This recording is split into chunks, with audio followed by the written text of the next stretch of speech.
Willow, the PR packages keep on coming. I just received a huge one from Campo Grande, Campo Santo, some kind of Iberico pork brand that sells sliced pork. And they said, this is for your Friendsgiving. Little do they know, I'll be eating it all by myself. Do they send you anything, or am I the god king of all influencers?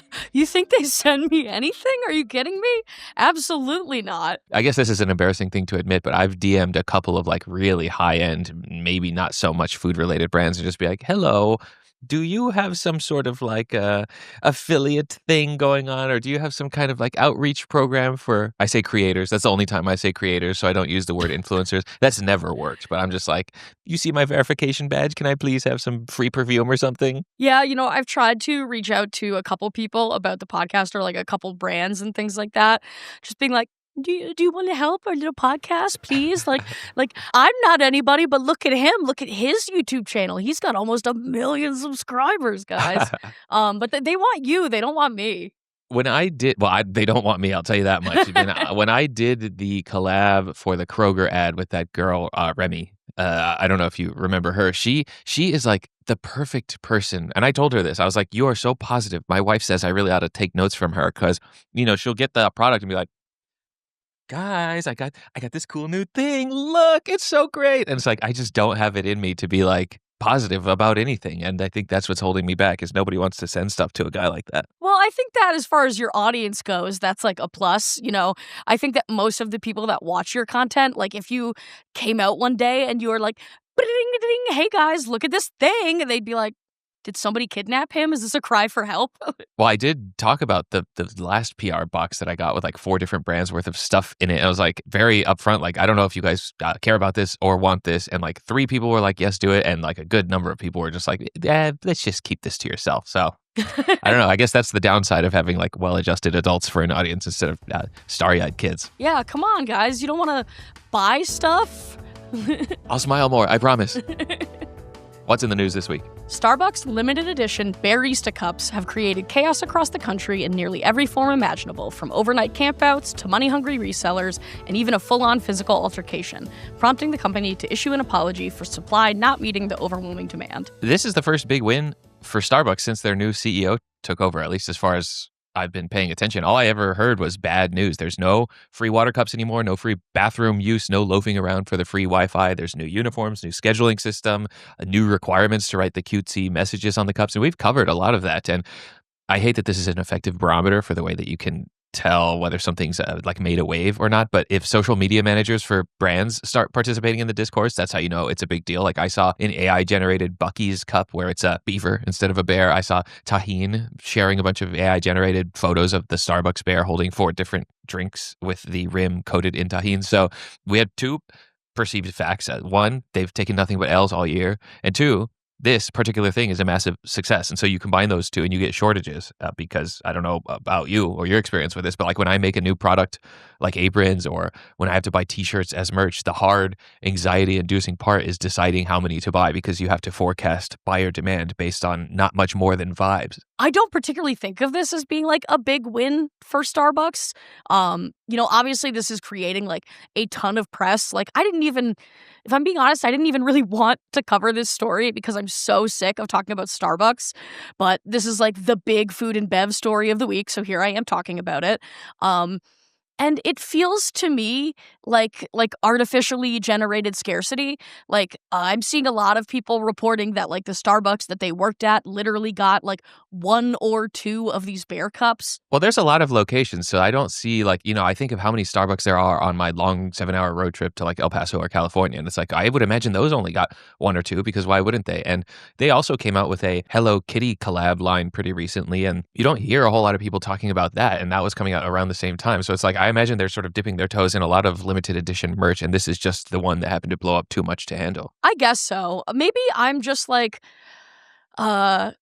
disillusioned by like all of the cup hype of the last couple years. And just like, I feel like it's a big time for like cute little trinkets. Like, when I think of the last couple years and like 2 of the biggest like like object like consumerism trends I've seen are Stanley Cups and Labubu, which in some ways I feel like this almost encapsulates like the things that people love about those two things. Like for whatever reason, people love a reusable cup. And don't get me wrong, I'm a cup girly. I got probably more reusable cups than I need to own. And I love a cute little thing. I love a trinket. I love a silly little guy. And I get that, with both of those things being huge, I feel like it's a recipe for something like this, where it's just a silly little guy with a straw in his head. Like, it feels like it was perfectly created to have this kind of hype.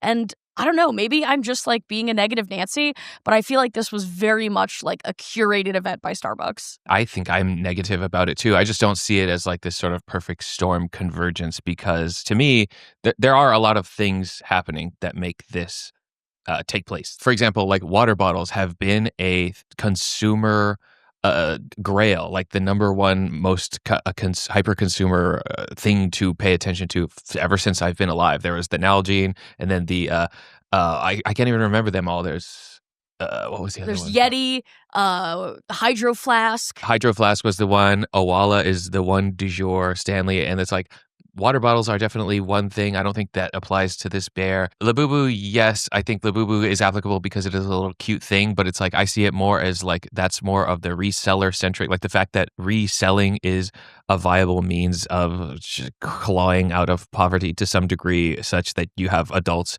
making covert relationships with Walmart managers so that they're able to buy all of the Pokemon cards as soon as they drop so that they can resell those. Like there's just a lot of bad things happening all at once that make me not surprised that the Starbucks bear is both coveted and sold out and probably going to be short-lived because the next one will show up soon enough. Yeah, and at the end of the day, like, these things blow over so quickly. Like, there's so much reporting on this happening. It was, like, inescapable when I was trying to research for this episode. But I guarantee in 6 months or so, you're gonna be able to find a silly little Starbucks bear cup at your local Goodwill for a couple bucks. Whenever I go to my local Goodwill, there are Stanley cups for, like, $5-6 there, and they're, like, practically new in good condition, like fancy glittery limited edition looking colors. Like, people don't hang on to these things. It's gonna end up at the Goodwill, or somebody's just gonna break it. Like, it's a very nice, like, hefty looking glass cup. And when I saw about the brawl that went down in Houston, Texas, where a guy was like really upset that he couldn't get one because there were only 2 in stock at his location, there was like a physical altercation that broke out. And I think the cherry on top would have been if it broke during that physical altercation. Well, I think that, I'm very outwardly anti-consumerism, and I think many people would probably expect that part of being anti-consumerist means that you also have to like revile the product itself. But no, I purchased multiple Stanley Cups last month because they are so cheap. And I'm like, oh, I get the hype. It's also cold. The straw system is really well done. And it's like, if I had a little Starbucks cup with me, I'd be putting all sorts of beverages in there, but I don't want it enough to go get one. I will say the first time I ever saw it, I saw them filling it up and I thought, wow, that's kind of cute. There's a little bear and then they put the beanie on it to close it. I'm like, hot dog, this is one cute product, but that's about as far as it goes. When I can get a free one eventually, I'll get it if I can. Starbucks, if you're listening, send me one of those, please. A Whole Foods Market in Pennsylvania has become the testing ground for Amazon's new store-within-a-store concept. Shoppers can now scan QR codes throughout the store to access and purchase over 12,000 items, notably including national brands typically absent from Whole Foods shelves, to be fulfilled by shop bots operating within their automated fulfillment center. I used to shop exclusively at Sprouts. I don't know if you have Sprouts over there. It's like an upper middle end natural grocer. Bree would tell me all the time when we first started dating, why do you shop there? It's so expensive. And it took me a while to understand what she meant, because the things that I bought there, meat, produce, dairy, bulk items, were priced very competitively and normally, and they would have a store brand for things like mustard, mayo, and jams. But the problem with Sprouts and shopping there is that as soon as you need something like sriracha or parchment paper or dishwasher pods, they'll be like, okay, all we have is the organic, cruelty-free, whole food, fair trade version of that. So if you need fresh, perishable groceries and normal everyday stuff, the costs can get out of control. So wouldn't something like that solve that problem, so having a little Amazon store inside of the grocery store, so it's like a high-end, low-end experience at the same time? For sure. I mean, I think for shoppers, like, if you are somebody that does a lot of your normal shopping at Whole Foods, like, yeah, of course that's great. Like you can go and get your Tide Pods, your Heinz ketchup, whatever. Um, but I just think something about the separation of it is really strange to me because there is this sort of like quest it seems to kind of hang on to the like established Whole Foods brand and this like idea that people have around Whole Foods and they don't want these products in there because it dilutes that branding. And to me, having them there, even just in an attached warehouse to be fulfilled by robots on the premises, like it's still diluting that brand. And the fact that Whole Foods is owned by Amazon and everybody knows it is the biggest brand dilution of all. So I actually had in my notes that, like, I understand that Sprouts has a sort of brand image to uphold, and I would have expected that Whole Foods doesn't have that issue because it's like, yeah, everybody used to know that like Whole Foods was the high end grocer, but now it's not. Like, that's Erewhon now, and so Whole Foods is a lot more approachable. They've been bringing prices down. You can check out with Amazon Pay. They are very outwardly and knowedly owned by Amazon. So I thought, well, they don't really have that issue with brand perception. So that this is win-win for everybody. Maybe not. I think that is true to some people. I would like to think that most reasonable people that are shopping at Whole Foods are shopping there with the knowledge that, like, yes, this is not the Whole Foods of yore. This is owned by Amazon. I can scan my little Prime membership at the checkout for a 10% discount or whatever it is. But it's funny that you mentioned Erewhon as being like the store that's kind of taking Whole Foods out of that spot. But Erewhon is so like location specific that I think that almost doesn't affect it in that way. I think for most people, Whole Foods is still like the bougie grocery store. I know that it certainly is for me. The closest Whole Foods to me is like an hour and a half away. And I've gone there a couple times when I was down in the Portland area looking for something, hyper specific. I certainly don't do all my grocery shopping there.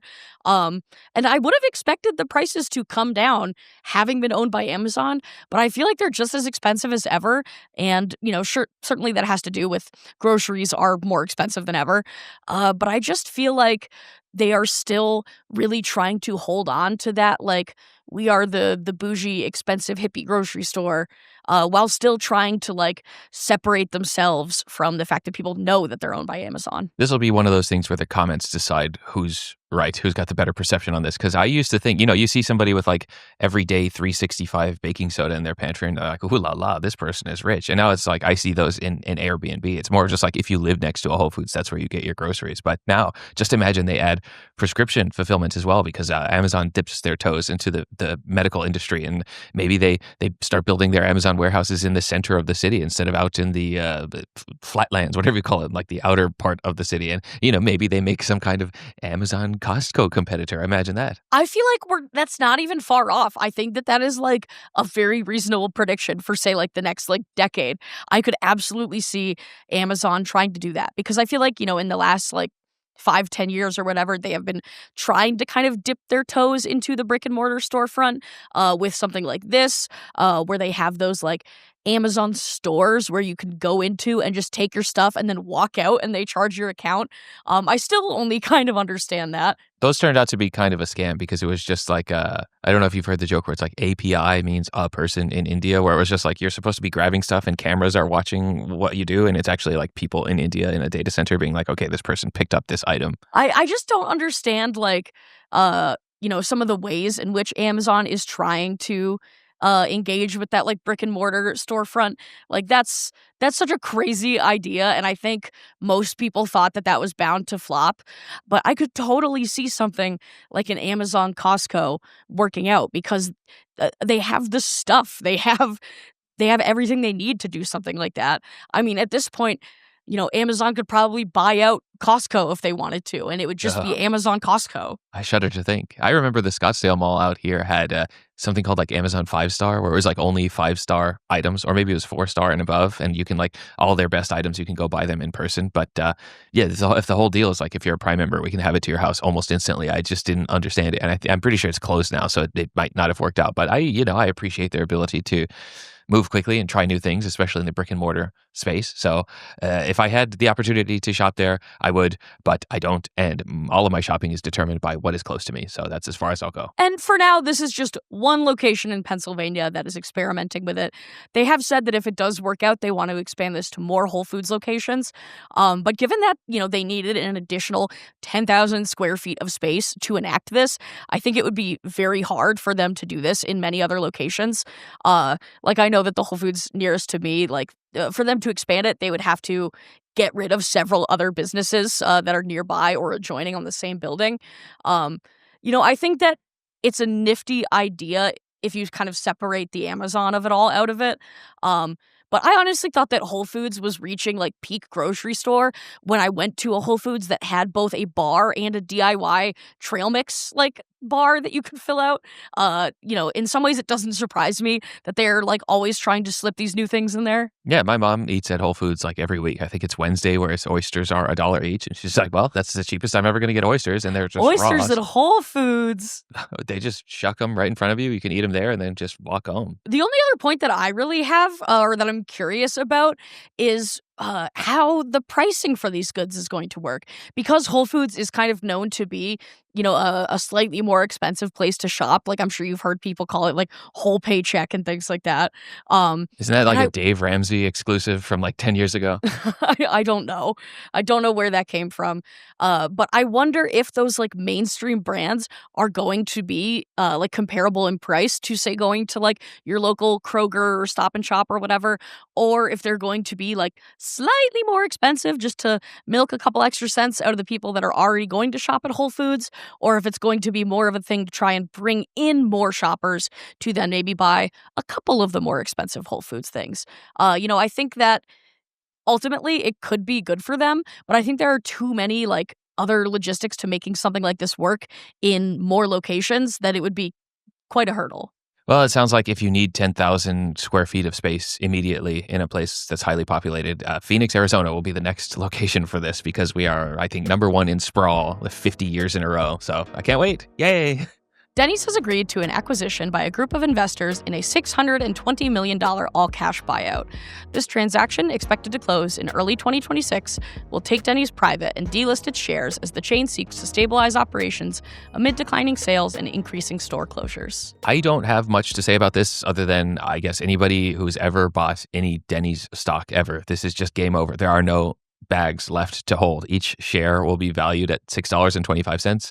And yes, if you bought in 2025 at some point, you're ending up with profit, but compared to the profits you would have made by just buying an index fund, those would have been higher. I'm not much of a single company stock buyer, but I imagine if you buy stuff like that with a fantasy that something big will happen, they'll find a way to turn the ship around, just like Starbucks is trying to do right now under duress by hiring a new CEO who changes everything. And when the company goes private, you just cap the upside. Anything that the company does from this point on to become more profitable is an effort that pays the benefits to the private investors and not the retail investors. I'm glad that that's the part that you wanted to touch on, because I don't know anything about the stock market. The only stock I'm familiar with is the vegetable variety. So I'm glad that you can take that role here. However, I am here to say that I genuinely think that Denny's could be the Chili's of the breakfast chains if this new ownership of it were to turn out correctly. I think that Denny's is not cool, but I don't think it's beyond saving, unlike I think a place like IHOP is kind of beyond saving. I think that if they were to focus on kind of some of the things that Chili's did, where it was gearing it a little bit more towards younger people, having these little funny appetizer specials. Only some Denny's locations serve alcohol. If they were to incorporate that more into their menu, I think that maybe they would do a little bit better there. Maybe I just have a weird fondness for Denny's because in my youth, on a road trip, I went to these Denny's locations that still had smoking sections. And I was 18 years old, ripping butts while I ate pancakes and thought it was the coolest thing in the world. But I think that if Denny's were to lean into more of a younger crowd and say I don't know, stay open a little bit later, focus on night breakfast, I think that this could be something worth saving. But I don't know. My greatest Denny's memory is eating breakfast on day 2 of Coachella and thinking, "Holy cow, I can't believe how affordable this place is." Obviously, my point of reference was altered by the $20 cocktails and $12 pizza slices inside of the festival, but it was like a video game checkpoint where I could replenish at virtually no cost. Um, I would imagine that leaning into the sort of irreverent, energetic youth of like, "What the freak is up, Denny's?" would be a huge mistake. I hate that idea. I don't know. Have I already talked about Club Applebee's on the show? No, I don't know what that is. There is an Applebee's on Mill Avenue. I think it's gone now. It turned into a Chili's, and Mill Avenue is like the party street in Tempe, Arizona, and it's like a bunch of people from Maple Ash Arts District area like got together and like, we're going to turn Applebee's into a club. And we're all just wear a club attire and be loud and get drunk and say at the tables. And it was a disaster. It wasn't fun for anybody. It was just kind of loud and disparate, and nobody was communing with each other because you're still at your table. It's just like a very outward energy of like, we're being annoying right now. And I think if you take that to a breakfast place, it's even worse when there's just like some old timers trying to have a black coffee. I guess that's true. When I think about it, if there's very much like a focus on like staying open later, and maybe that's just because I miss like being able to go and get like midnight breakfast at a diner. Like nowhere seems to do that anymore. The closest Denny's to me actually just closed last year. And Dan and I actually did go there after we moved here because it was like one of the handful of places, and it was incredibly expensive. It's so funny to me that you mentioned it being like cheap compared to Coachella, which makes sense in that context. But for the two of us to go out and get breakfast, it was like $40. It was crazy. Wow. Compare that to Applebee's, where it's just like I gave the waitress like a $20 tip because I was like, this doesn't cost enough. Applebee's was too cheap the most recent time I went, so it's hard to keep up with which places are cheap and which places are expensive at this point. So eat at home. That's my message. It always has been. Well, I've got a couple things that you can eat at home that I can present to you this week. I've got Tillamook Butternays, Simply Naked Doritos and Cheetos, and Kraft Apple Pie Mac and Cheese. Are you one of those people who puts cheddar on their apple pie? I am not. I don't think it's that weird. I know lots of people that do it. I'm not a big fan personally. I do like a cheddar apples and cracker snack. So I do get the flavor pairing. I think the mac and cheese avenue for it is insane, though, because in any other context, it's like sweet apple thing with like a hint of cheese, but this is like cheese with a hint of apple, and I think it just doesn't work in that direction. Yeah, I feel the same way, where it's like I never personally put cheese on my apple pie, but I understand the people who do. Also, do you remember when salt on watermelon was like a crazy, bizarre activity where it was like people put salt on watermelon? I feel the same way about like chicken and waffles when that first became a thing in my mind. I was like, what? That's crazy.